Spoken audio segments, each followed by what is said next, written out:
Një metodë e thjeshtë për të marrë se sa herë zballon një teleskop është të bësh raportin midis largësive fokale të lenteve që ka teleskopi, të objektivit dhe okularit.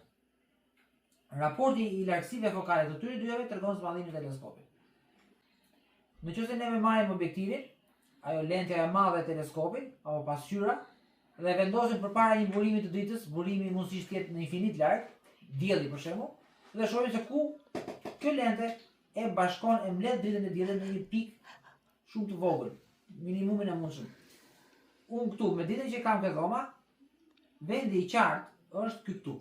Këtu në këtë pikë unë e shoh lentën shumë qartë këtu. Dhe kjo është largësia fokale e objektivit. Dhe duke matur këtë distancë, që është rreth 30 cm, dhe duke e pjestuar me largësinë në cilën kjo fokuson dritën në këtu, në këtë largësi. Dhe po themi, këtu kemi 2 cm e gjys largësia, dhe po të pestojmë 30 me 2.5, ne marrim zbatimin e këtij teleskopi i cili formohet nga ato dy lente. Dhe unë nëse do shoh me këtë teleskop, unë do kem pamjen e zbatuar rreth 12 herë.